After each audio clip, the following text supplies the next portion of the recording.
tous nos cœurs brûle cette espérance du retour de notre Sauveur.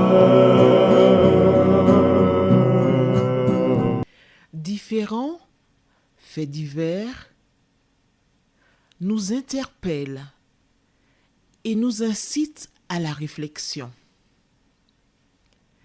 Ils annoncent un événement imminent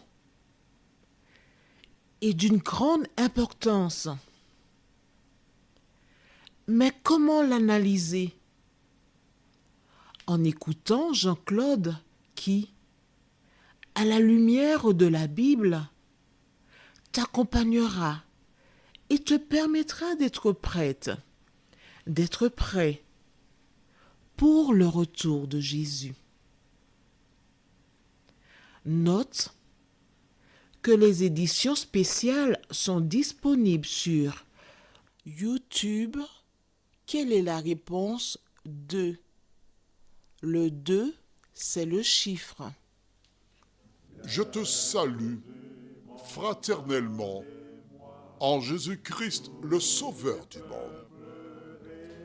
C'est Jean-Claude qui partage avec toi cette nouvelle série qui s'intitule « Découvrir la vérité ». Nous te saluons fraternellement dans le nom précieux de Jésus de Nazareth. Nous, c'est qui? Marco et Jean-Claude. Les deux mordus du Seigneur, les deux serviteurs qui ont compris que plus que jamais, il est fondamental de dire à toutes et à tous que Jésus revient bientôt. Aujourd'hui, nous aurons un thème fort intéressant. Rappelle-toi, nous avons vu ensemble la dernière fois Jacob qui demanda à ces différentes personnes qui composaient le peuple ôter les dieux étrangers. Tu te souviens? Ils enlevèrent les dieux étrangers, ils se sont purifiés, ils ont changé de vêtements, ils ont enlevé les anneaux qui avaient à leurs oreilles, et Jacob a enfoui tout cela, et ils sont partis, et Dieu les a protégés. Nous allons maintenant faire un pas de géant pour arriver à la vie des fils de Jacob. Aujourd'hui, nous traitons la haine. Juste avant, prions. Notre Dieu, notre Père, c'est le cœur contrit que nous venons vers toi en cet instant, afin de recevoir la parole qui sauve. Que le Saint-Esprit nous conduise dans toute la vérité. Nous t'en prions au nom de Jésus, pour ta gloire éternelle. Amen. Amen. Allons au livre de Genèse, chapitre 37, et nous lirons à partir du verset 1er jusqu'au verset 4. Genèse 37, versets 1 à 4 déclare: Jacob demeura dans le pays de Canaan, où avait séjourné son père. Voici la postérité de Jacob. Joseph, âgé de 17 ans, faisait paître le troupeau avec ses frères. Cet enfant était auprès des fils de Bila et des fils de Zilpa, femme de son père. Et Joseph rapportait à leur père leurs mauvais propos. Israël aimait Joseph plus que tous ses autres fils, parce qu'il avait eu dans sa vieillesse, et il lui fit une tunique de plusieurs couleurs. Verset 4. Ses frères virent que leur père l'aimait plus que tous, et ils le prirent en haine. Ils ne pouvaient lui parler avec amitié. Ok. Dans ces versets que nous venons de parcourir, nous avons beaucoup d'enseignements à tirer. Le premier, Joseph était un rapporteur. toi qui m'écoutes aujourd'hui, tu as vu un membre de ta communauté passer dans la rue, discutant, échangeant, caressant une autre femme que la sienne. Que fais-tu? Réponds-moi. Tu t'empresses à prendre ton portable pour filmer la situation. Et tu envoies ça à tes bonnes amies, tes bons amis pour apporter la bonne nouvelle. Tu rapportes ce que tu as vu. Je te pose une question. Est-ce là l'attitude d'un enfant de Dieu? Dis-moi. Je peux te répondre pendant que tu réfléchis. La Bible déclare, si ton frère a péché, va entre toi et lui seul. C'est ce qu'enseigne la Bible. À partir du moment où tu rapportes les faiblesses, les erreurs, les péchés d'une personne, tu es un rapporteur, un agent à temps plein de Lucifer et tu parles de Jésus de Nazareth. Tu es à côté de la plaque. Tu es loin de Dieu et totalement dans les bras du diable. Le devoir de Jacob consisterait à dire à Joseph, non mon enfant, ce que tu fais là n'est pas bien. Tes frères ont dit telle chose, tu devrais leur dire, non mes frères, ne pensez pas ainsi, n'agissez pas ainsi. Est-ce que tu es d'accord avec moi?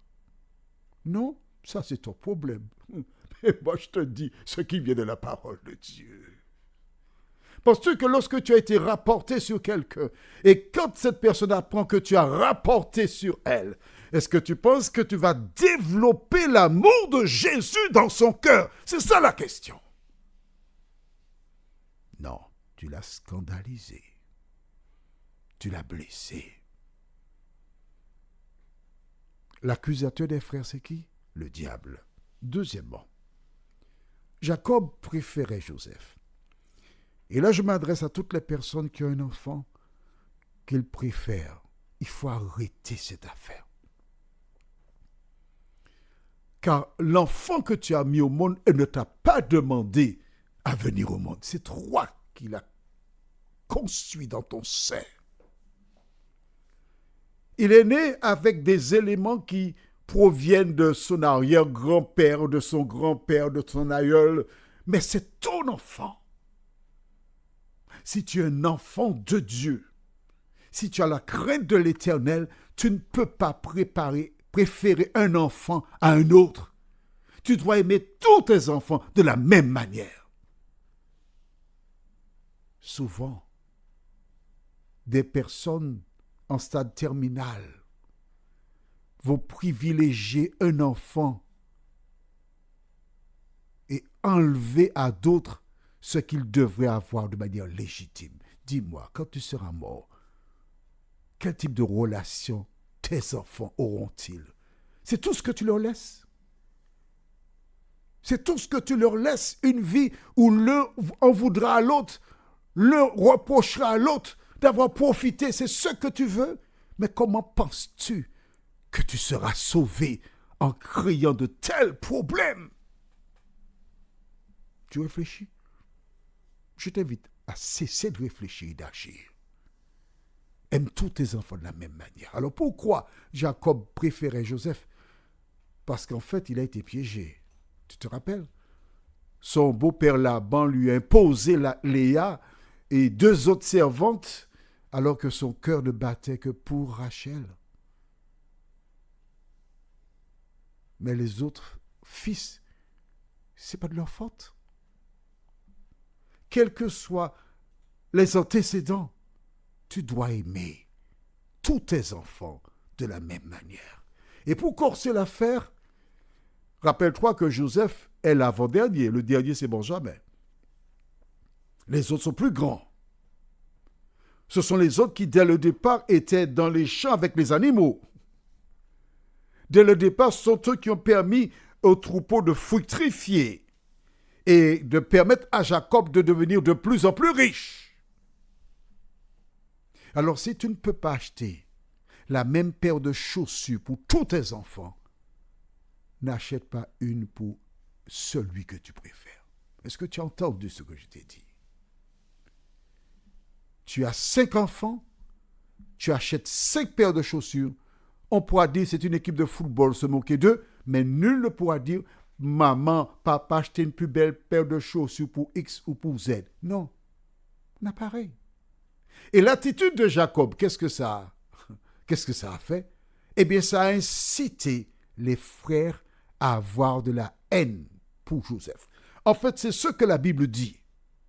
Mais moi, je vais te donner l'explication qui n'est pas dans la Bible, qui t'aidera à comprendre. Quand Ève et Adam ont péché, Dieu leur a dit, ta postérité écrasera la tête du serpent, le diable, et ce dernier le blessera au talon. En sorte que le diable était sur le qui-vive, il attendait.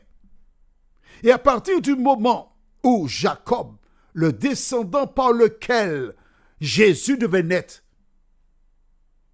a commencé à agir, lorsque Joseph a commencé à sortir du lot, le diable l'a identifié comme celui qui viendra lui écraser la tête. Et le diable a utilisé ses frères pour essayer de se débarrasser de Joseph. Vois-tu, lire la Bible, c'est une chose. Mais comprendre le contexte et ce qu'il y a derrière, c'est une autre chose. Et c'est ce qui est important. Le Seigneur voit que plusieurs personnes veulent être sauvées.